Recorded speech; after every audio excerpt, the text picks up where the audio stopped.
अस्सलाम वालेकुम। आज 22 नवंबर है, बरोज़ जुमा, इतवार के दिन 24 नवंबर है और पूरे मुल्क में एहतजाज की कॉल है इमरान खान साहब की जानिब से और पीटीआई की जानिब से।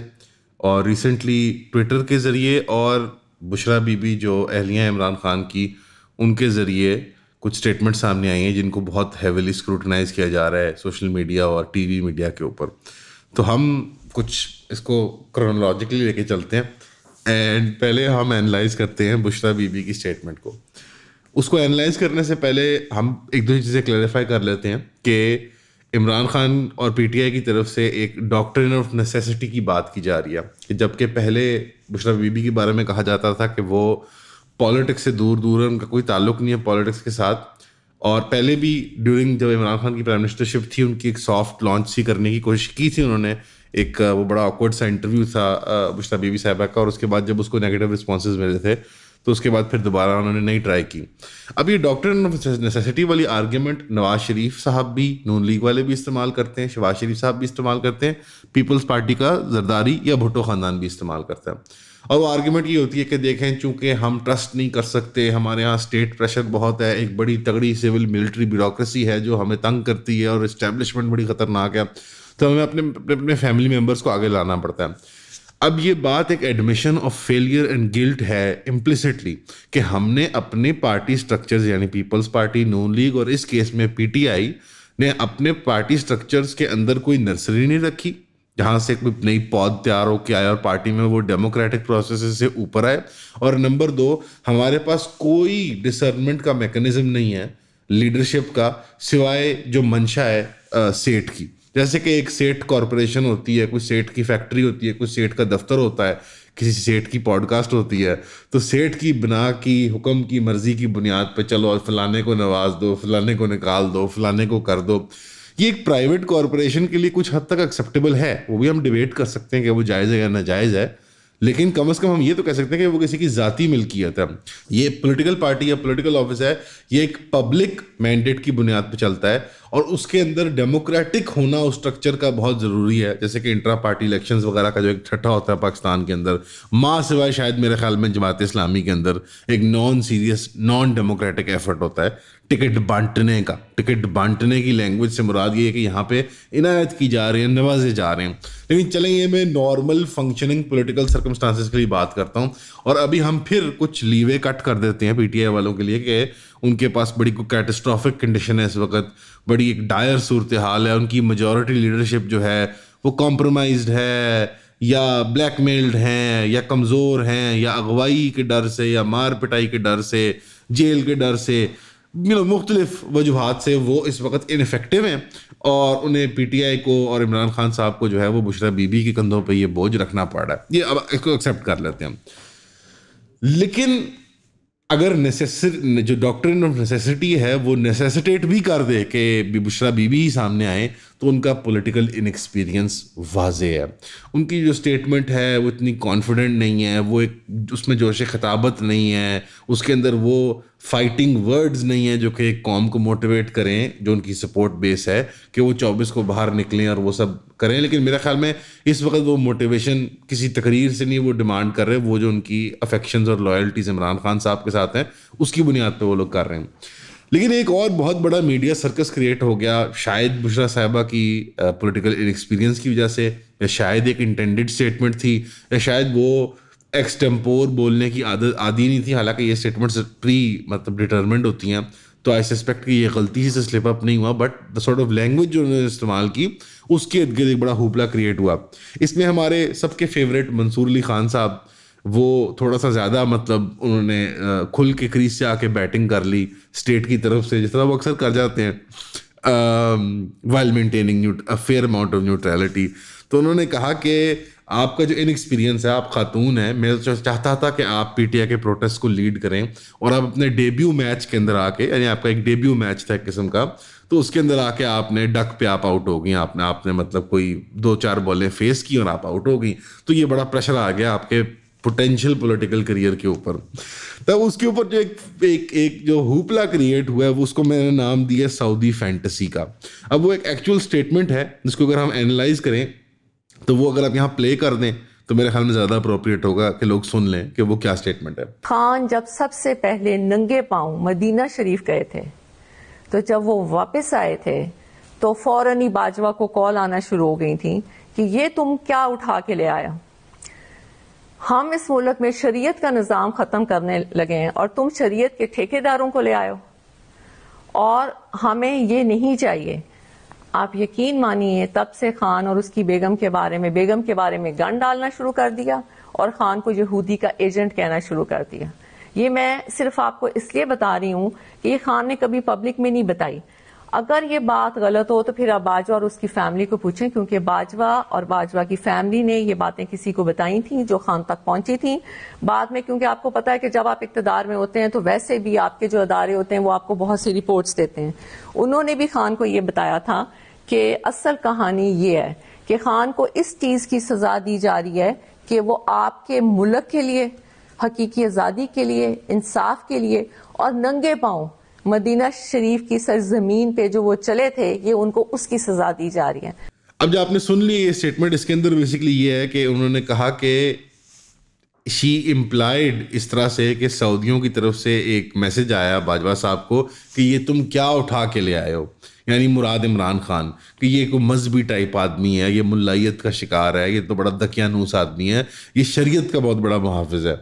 अब ऑब्वियसली इसके अंदर सिग्नलिंग ये थी कि हम तो दीन और वो दीन की राह पे चलना चाहते हैं, और जो एक एंटी बाजवा सेंटिमेंट अब पीटीआई के अंदर पाया जाता है तो उसके अंदर एक लाइन ऑफ अटैक ये भी होती है कि बाजवा साहब लिबरलाइजेशन के प्रोजेक्ट पर काम कर रहे थे पाकिस्तान की, और इसी फायरिंग की वो आप कह लें लाइन ऑफ फायरिंग के अंदर कहीं सऊदी अरेबिया भी बेचारा रगड़ा गया।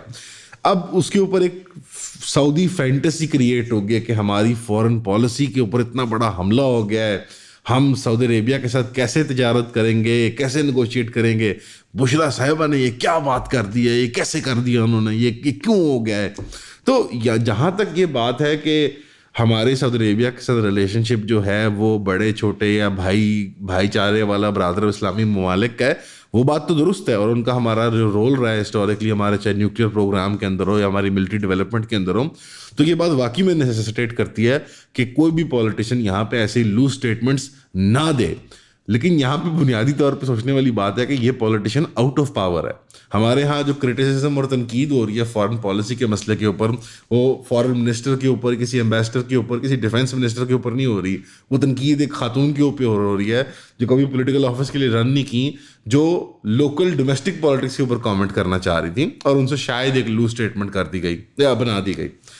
अब सवाल ये बनता है कि इसको फिर एक यहूदी साजिश कह के और इसके खिलाफ कि ये ज़ायोनिस्ट लैंग्वेज इस्तेमाल हो रही है ताकि सऊदी अरेबिया के खिलाफ दिल फटे उम्मत के और ये मसला और वो हो, तो ट्विटर के ऊपर अगर आप अभी भी आप हराम होने के बावजूद अगर आप वीपीएन इस्तेमाल करते हैं और अगर आप ट्विटर खोल ही लेते हैं, तो ट्विटर के ऊपर आप प्लीज़ एक हैशटैग है, उसका नाम है पाक सऊदी दोस्ती और समथिंग, आप ट्रेंडिंग में जाएंगे आपको मिल जाएगा सामने ही, इट्स रियली फनी।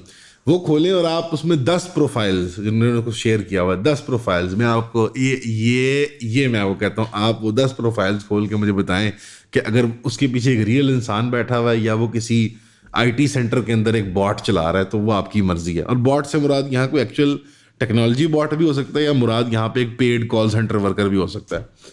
अब वो अलिशबा 123 और रीम 786, आर्मी लवर 1000, पाक चीन दोस्ती 1100, ये 8-10 आपको मैं अगेन कोई मैं स्पेसिफिक हैंडल का नाम नहीं ले रहा कि उनको कोई इज्जत मिल जाए या कोई इस तरह करके, बट इसी तरह के आपको कुछ मिलेंगे फेक प्रोफाइल्स वाले और इस तरह करके, और उसकी कोई व्यूअरशिप नहीं होगी। जाहिर बात है 25 करोड़ में से मेरा ख्याल है कुछ चंद लाख ही ट्विटर इस्तेमाल करते होंगे, और वो चंद लाख भी अब कम इस्तेमाल करते हैं वीपीएन की वजह से, और फिर ऊपर से वीपीएन हराम है तो वो इखलाकी बोझ भी महसूस करते होंगे, तो वो चंद हज़ार ही रह गए होंगे। उन चंद हज़ार में से मेरा ख्याल है कोई भी उनमें से पाक आर्मी लवर 786, रीम या अलिशबा 123 या खुरसानी ब्रिगेड 1100, इनको तो कोई मेरा ख्याल है कोई नहीं व्यू कर रहा होगा। लोग नॉर्मल इंसानों के ट्वीट्स देखना चाहते हैं। अब उनके अंदर भी क्या बात हो रही है कि इतना बड़ा वार किया गया है जो डायरेक्ट सोह्यूनी इस्टेब्लिशमेंट इंटरनेशनल जो है उसने उनको वो सिखाया है। तो मैं यहाँ पे एक बड़ा मासूमाना सा सवाल पूछना चाहूँगा मंसूर अली खान साहब से भी। मेरे से 2 मासूमाना से सवाल हैं, मंसूर अली खान साहब हों या हमारे स्टेट के मर्जी के जो ट्रेंडिंग ट्विटर हैंडल्स चलाने वाले, ट्विटर ट्रेंड को भी ट्रेंड करवाना एक पूरी आर्ट फॉर्म है और उसके अंदर भी पैसे इन्वॉल्व है, कोई एक्चुअल यानी आप करवा सकते हैं, मैं लेट्स जस्ट से आप करवा सकते हैं, मैं तफसील में नहीं जाता। और अक्सर आपको रेगुलर कॉर्पोरेट्स भी नजर आएंगी और ड्रामे वाले भी, टीवी ड्रामे वाले, जब उनका नया कोई प्रोडक्ट आता है तो एकदम से वो ट्रेंडिंग पे आ जाते हैं बिकॉज दे पे फॉर इट। बट बहरहाल I won't go into the detail इसकी, मेरे भी ना आ जाना कि ट्विटर इस्तेमाल कैसे करते हो तुम और वीपीएन कौन सा तुम्हारे पास। तो ये ट्रेंड चलाने वालों के लिए और मंसूर साहब के लिए और जो और भी एंकर्स लोग बात कर रहे थे मैंने देखा था, बट मंसूर साहब को ज़्यादा बुरा लगता है बिकॉज वो हमारे इस वो भी एक यूट्यूबर है, लेट्स से वो भी एक यूट्यूबर है। तो वो सवाल ये है कि एक सारी तनकीद क्यों एक अनइलेक्टेड खातून के लिए है जो पावर में नहीं है। हालांकि मैंने तनकीद अपनी जो असल तनकीद थी वो जाहिर की कि भाई क्यों एक बंदा जिसका पार्टी से कोई ताल्लुक नहीं है हिस्टोरिकली, जो इलेक्ट होके आगे नहीं आया पार्टी के अंदर, जो सिर्फ एक रिश्तेदार होने की हैसियत से, ये असल तनकीद है, ये असल तनकीद है। बल्कि वो मंसूर अली खान साहब बड़े फखरिया कह रहे थे कि नहीं आपको तो लीड करना चाहिए फ्रंट से। जाहिर बात है बड़ी उम्र के मंसूर साहब, उनको आदत हो चुकी हुई अब के ये भाई भांजा भतीजा बीवी बेटा बाप यही सब पॉलिटिक्स करते हैं, कोई एक्चुअल तो यूथ बेस्ड या कोई actual ground up grass root बंदा तो आ ही नहीं सकता पॉलिटिक्स में। तो ये एक्चुअल कंप्लेंट बनती है और उनकी पॉलिटिकल इनएक्सपीरियंस पे सवाल बनता है। लेकिन ये जो फॉरेन पॉलिसी का इतना बड़ा ड्रामा बनाया जा रहा है, ये कभी हमारे एस्टीम्ड प्राइम मिनिस्टर काकड़ साहब, वक्त के सलाउद्दीन मैं इनको कहता हूँ, जो पहले उनका प्राइम मिनिस्टर बनना, फिर उनका 2 स्टेट सोल्यूशन के ऊपर कमेंट करना जो कि पाकिस्तान की हिस्टोरिकल फॉरेन पॉलिसी के खिलाफ रहा है, ये हमारे करंट प्राइम मिनिस्टर शहबाज शरीफ साहब के से सवाल नहीं बनता 2 स्टेट सोल्यूशन के बारे में, या इवन इमरान खान जब वो पावर में थे और वो भी इस तरह की बेवकूफ़ाना बातें करते थे। तो ये out of power, without power, माड़े से लोगों से जो अभी जेल से बाहर निकले हैं, सारी स्क्रूटनाइजेशन उनकी स्टेटमेंट्स की ही क्यों होती है, पहला मेरा ये सवाल है। दूसरा सवाल ये है कि क्या 7 अक्टूबर से पहले सऊदी अरेबिया की कोई फॉरेन पॉलिसी नहीं थी? क्या इब्राहिम अकॉर्ड्स आपने नहीं देखे? क्या सऊदी अरेबिया के अंदर जो लिबरलाइजेशन का, सोशल लिबरलाइजेशन का प्रोसेस चल रहा है, क्या वो रियल नहीं है? मतलब हम किस फैंटेसी लैंड में रहना चाहते हैं कि सऊदी अरेबिया का मैंने हज कर लिया है, शायद मंसूर साहब ने नहीं किया या दोबारा करना चाहते हैं, तो मैंने तो अल्हम्दुलिल्लाह हज कर लिया हुआ, तो अगर कल को कोई बंदिश की रुकावट बनती भी है मेरे लिए तो अल्लाह का फजल है, मैंने अपना फ़र्ज़ अदा कर दिया। लेकिन सवाल ये बनता है कि क्या सऊदी अरेबिया की जो लिबरलाइजेशन पॉलिसी है, चाहे वो नियोम शहर के बनाने में हो, चाहे रियाद के अंदर, मक्का के अंदर सिनेमाज खोलने की हो, चाहे वहाँ पे कॉन्सर्ट्स करवाने की हो, चाहे वहाँ पे टॉप सेलिब्रिटीज़ को लेके आने की हो, टॉप स्पोर्टिंग इवेंट्स, मैं ये डिबेट नहीं कर रहा कि जायज़ है या नाजायज़ है, that's their prerogative, Saudi Arabia के मुल्क की अपनी पॉलिसी है, अनडेमोक्रेटिक, बट लेट्स से कि कुछ लेजिटिमेसी हम देते हैं सऊदी गवर्नमेंट को, हम कहते हैं कि उनकी प्रोग्रेटिव है। लेकिन ये फ्रेमिंग करना कि सऊदी अरेबिया तोबा तोबा तोबा वो उम्मत का दिल है, इस देश दी इस्लामिक रिपब्लिक ऑफ पाकिस्तान वाली किस्म की आर्ग्यूमेंट्स देना कि ये तो पॉसिबल ही नहीं है वहाँ पे, तो ये बिल्कुल मुमकिनात के अंदर शामिल है। प्लस उनकी जो इसको एक यहूदी साजिश या सुहयूनी साजिश बता के प्रेजेंट करना मेरे ख्याल में एक अब्सर्डिटी है, बिकॉज सऊदी अरेबिया बड़े ओपनली इजराइल के साथ ताल्लुकात रखता है। Ibrahim accords was the full formal recognition of that process. So Bahrain for example जब सऊदी अरेबिया को तस्लीम कर लेता है, it's pretty much over, because Bahrain की प्राइमरली फॉरेन पॉलिसी जो है वो सऊदी अरेबिया डिटर्मिन करता है। और ये एक स्लो मेटिकुलस प्रोसेस के तहत पिछले 20 सालों के अंदर हुआ है कि जहाँ पे सऊदी अरेबिया जिस क्लासिकल रोल में आता था वहाँ पे अब ईरान उस रोल में आने की कोशिश कर रहा है, और सऊदी अरेबिया आस्ता आस्ता मिडल ईस्ट के एक नए ऑर्डर की तरफ जा रहा है जहाँ पे वो और इजराइल और रीजनल जो गल्फ कंट्रीज हैं वो पार्टनर्स और एलाइज हैं। तो ये कोई मतलब जैसे कोई बहुत बईद बात नहीं है, कोई हम फैंटेसी लैंड की बात नहीं कर रहे। तो ये इस तरह हाय वाले जो रिएक्शंस हैं, I don't think they're working. Everyone can see Saudi Arabia क्या कर रहा है अपने सोशल मीडिया के ऊपर। फिलिस्तीन के मसले को देख लें, इतनी कोई रॉकेट साइंस नहीं है ब्रदर। अब इसको देखते हैं कि एक्चुअली जो उन्होंने बात की है क्या वो नुकसानदेह है हमारी फॉरेन पॉलिसी को? Yes, potentially, because at the end of the day वो फर्स्ट लेडी रह चुकी हुई हैं, और एक फिर पोटेंशियल है कि इमरान खान साहब बाहर आके दोबारा पॉलिटिक्स में एंटर करके दोबारा प्रीमियरशिप के ओहदे पे आ सकते हैं। This is not the way. एक ये सारी तनकीद के बावजूद ये वो तरीका नहीं है जिससे बात किया जाता है, फॉरेन पॉलिसी अफेयर्स को जिक्र भी नहीं किया जाता, बहुत डिसिप्लिन के साथ ये स्टेटमेंट्स दी जाती हैं। तो अगर ये बात पर्पसफुली की गई है तो इसके पीछे मेरा ख्याल है कोई जियो पोलिटिकल मैसेजिंग है, एक नया एजेंडा है शायद जिसके तहत आ रहे, ये बात दुरुस्त हो सकती है। और अगर ये बात कैलेसली की गई है, यानी कि स्लिप ऑफ टंग है, या वो जिस तरह से फ्रेम करना चाह रही थी कि सांप भी मर जाए और लाठी भी ना टूटे, कि सऊदी अरेबिया गंदा भी ना हो और बाजवा साहब का भी वो हो जाए और इमरान खान साहब शरीयत के दोस्त निकल आए एंड रिजल्ट में, तो फिर मेरे ख्याल में she needs to be a bit more responsible and इस तरह से पब्लिक स्टेटमेंट्स नहीं कंडक्ट की जाती इतने बड़े पॉलिटिकल ऑफिस होल्डर की बेगम होते हुए। और आप भी अब एक पॉलिटिकल रेवोल्यूशनरी लीडर बनने जा रही हैं कोट एंड कोट, बिकॉज आप प्रोटेस्ट को लीड करेंगी, तो ये इस हद तक तनकीद मेरे ख्याल में जायज़ है। वो सारे बाकी डायनेमिक्स थोड़ा सा मसला है कि एक्चुअल सदर अरेबिया का किरदार क्या है और कि क्या बुशरा बीबी के पास कोई ताकत है भी कि नहीं है।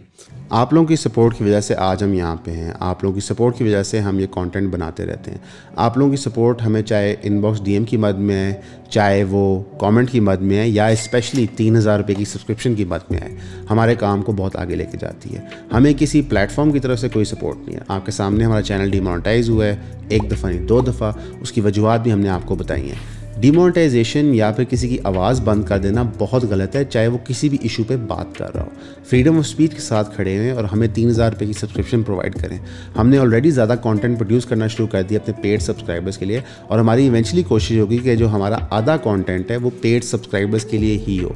तो ईऑन फैमिली का पार्ट बने, 3000 रुपये दें, सब्सक्राइब करें। अब आते हैं कि एक्चुअल मुल्की हालात कैसे हैं। मुल्क जो है वो ज़मीन के साथ चित है, और हमारे यहाँ जो जर्नलिस्ट हैं, सहाफ़ी लोग हैं, इंटेलेक्चुअल्स हैं, वो तनकीद कर रहे हैं उन लोगों के ऊपर जो जेलों के अंदर हैं, या अभी अभी जेलों से निकले हैं, या खैबर में छुपे हुए हैं, या घरों में छुपे हुए हैं। और हमारी सारी जो एनर्जीज़ हैं वो सारी की सारी इसको रिजॉल्व करने में लग रही हैं कि इमरान खान फैशिस्ट था या पॉपुलिस्ट था, या इस वक्त की जो करंट रिजीम है वो बहुत अच्छी है या वो बहुत बुरी है। और एक्चुअल जो कंडीशंस हैं मुल्क की वो ऐसी हैं कि मेरे ख्याल में मेरे उन पर कोई बात भी करना शायद मेरा ख्याल है बिल्कुल एक बेवकूफ़ाना या एफर्ट होगा, क्योंकि आप सब जानते हैं, मुझे कोई बताने की ज़रूरत नहीं है। और इस सब के अंदर एक श्रोडिंगर्स इमरान खान का किरदार भी नज़र आता है कि इमरान खान जेल में है या नहीं है।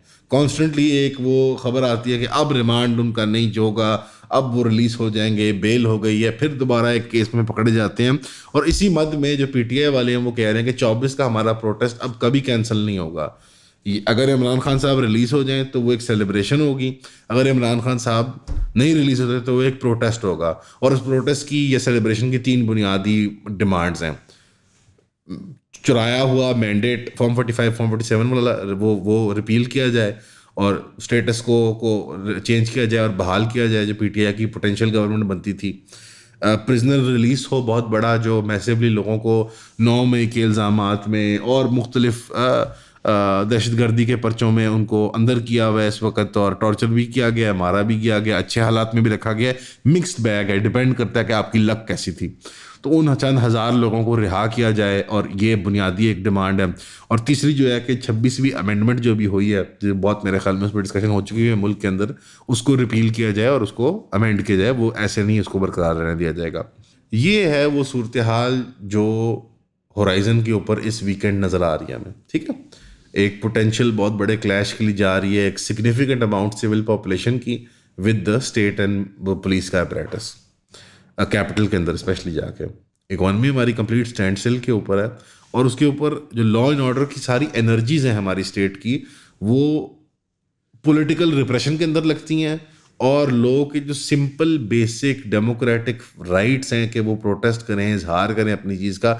और ये बाय द वे ये बात डिस्प्रूव होगी कि वो जब पीटीआई का होता है तो बड़ा खतरा होता है। हमने ये देख लिया पिछले 2 सालों के अंदर कि छोटे छोटे 30-30 40-40 20-20 बंदों के प्रोटेस्ट के ऊपर भी रोज़ मार कुटाई होती है। सेव गाज़ा वाले हों, कोई जमात इस्लामी का हो, कोई बॉयकॉट वाले बच्चे बच्चियों का हो, कोई भी हो, 15 बंदे 20 बंदे 10 बंदे क्रैकडाउन, मार कुटाई, जेल छुपाओ। So the attitude the state has developed is, और जो हमारी ख़ास तौर पे पुलिस का विंग है ब्यूरोक्रेसी का, कि वो जैसे कि कोई इन्फोर्सर्स नहीं होते, वो बाउंसर नहीं होते बड़े ख़तरनाक गैंगस्टरों के, कि उनका काम ही सिर्फ ये है कि अवाम को कुट के रखो। Because actual crime and punishment, law and order, actual anti terrorism, उसके ऊपर गिरफ्त कोई नहीं है। और उसकी बहुत भयानक मिसाल जो हमें मिली है रिसेंटली वो पारा चिनार के वाक़े किया। वहाँ 40 के करीब लोग शहीद हो चुके हैं, मासूम बच्चे, औरतें, मर्द, मासूम मर्द भी मासूम होते हैं, शहरी पाकिस्तान के मुसलमान। ये एक चीज़ थी जो एक लैंड डिस्प्यूट था, जो ट्रांसलेट करना शुरू किया हमारी स्टेट इंटरवेंशन के थ्रू एक बॉर्डर डिस्प्यूट के अंदर। यानी अफ़गानिस्तान के साथ जो हमें एक मुहाज़ खोलने का बहुत शौक़ है ना, वो जो एक स्लो शिफ्ट हुआ है हमारा ईस्टर्न फ्रंट इंडिया के ख़िलाफ़ से नॉर्थ वेस्टर्न और वेस्टर्न फ्रंट अफ़गानिस्तान और ईरान के ख़िलाफ़, जो पिछले 20-25 सालों में ये चेंज आया है, तो उसके मामले के अंदर भी पारा चिनार का इशू जो है वो बड़ा हॉट चलता है, बिकॉज ज़ाहिरी बात है वो एक एक्सेस पॉइंट है, वेंटेज पॉइंट है अफ़गानिस्तान के अंदर। और ओवरऑल जो एक लॉ एंड ऑर्डर की सूरत हाल पाकिस्तान के अंदर है, जिसकी वजह से इस तरह के मामला स्लिपेज में आते हैं। और ईरान सऊदी का एक क्लासिकल हिस्टोरिकल कॉन्फ्लिक्ट, जहाँ पे शिया मिलिशियाज को भी ट्रिगर किया गया और फिर सुन्नियों को भी रेडिकलाइज किया गया कि आपस में लड़ो, जहाँ हिस्टोरिकली पाकिस्तान और इंडिया के अंदर ये मामला नहीं रहे। इस सब फैक्टर्स के अंदर सोने पे जो सुहागा है कि हमारे अंदर वाकई में माइनॉरिटीज़ का एहतराम उस तरह से उसका सबक नहीं पढ़ाया गया। हमारे यहाँ एक तसव्वुर, एक बुनियादी इंसानियत की बुनियाद पे या इस्लाम की रोशनी के अंदर जो राइट्स है माइनॉरिटीज़ के, चाहे वो रिलीजियस माइनॉरिटीज़ हों चाहे वो एथनिक माइनॉरिटीज़ हों, उनका एहतराम नहीं किया जाता। तो हर लेवल पे स्ट्रेटा के, यानी इनफरादी घरेलू मसाइल के अंदर देखा जाए तो तासुब की बात, फ़िरकावारियत, मजहबी एक्सट्रीमिज़म का शिकार होते हैं हम। उसके बाद माशाल्लाह स्टेट लेवल पे आ जाए तो हमारी स्टेट तो वो खुद फ़रोग़ देती रही है इस लड़ाई को, सुन्नी शिया फसाद को वो खुद फ़रोग़ देती रही है बॉर्डर पे, और इस डिस्प्यूट को अफ़गानिस्तान के ख़िलाफ़ वेंटेज पॉइंट को इस्तेमाल करने के लिए, और वो खुद विलिंग पार्टिसिपेंट बनी है सऊदी अरेबिया और ईरान की जंग में। और इंटरनेशनल लेवल पे तो माशाल्लाह पाकिस्तान में खिचड़ी पकाने वाले ईरान हैं, सऊदी अरेबिया मौजूद हैं, अमेरिका बहादुर मौजूद हैं, इंडिया मौजूद है, और कुछ हद तक इजराइल का भी किरदार रहा है। प्लस हमारा अफ़गानिस्तान के साथ जो भी रिलेशनशिप रह चुका है पिछले 20 सालों में, माशाल्लाह से मेरा ख्याल है वो कम नहीं है कि वहाँ से भी कोई यहाँ पे हमले आए। इस सब को सुधारने में कहीं हमारी स्टेट इंटरेस्टेड नहीं लगती। यानी प्राइम मिनिस्टर से लेकर छोटे अफसरान तक आप देखेंगे तो energies, discussion, drawing room talk, घरेलू मसाइल की जब बात आती है सड़क पे, मीडिया पे, it's all about PTI, Imran Khan, Noon league, नई इस्टेब्लिशमेंट, पुरानी इस्टेब्लिशमेंट, मुदाखलत और नो मुदाखलत।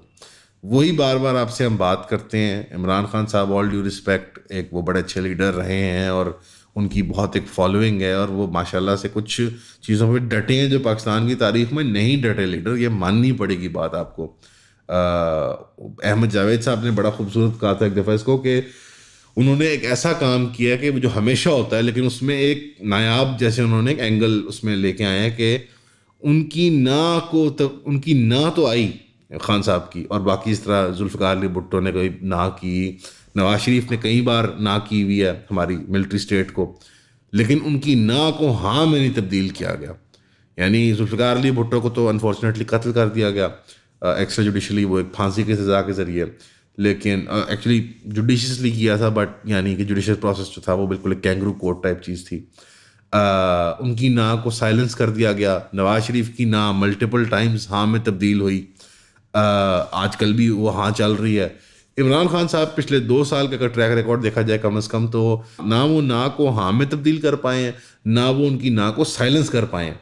तो ये एक बहुत इंप्रेसिव फीट है। लेकिन इसके बावजूद जो 2 हाथी लड़ रहे हैं ना इस वक्त, जो 2 बड़ी आप कह लें कि फोर्सेस लड़ रही हैं पाकिस्तान के अंदर for the soul of Pakistan, उसके सब प्रोसेस के अंदर हम कुचले जाते हैं। हम घास फूस, जो 2 हाथी टकराते हैं तो घास और चूंटियाँ ही कुचले जाते हैं। तो वो घास और चूंटियाँ इधर लाहौर में भी हैं, कराची में भी हैं, इस्लामाबाद में भी हैं, और वो पारा चिनार में भी मासूम बच्चियाँ थे। तो आप सब ने दुआ करनी है उन शहीदों के लिए।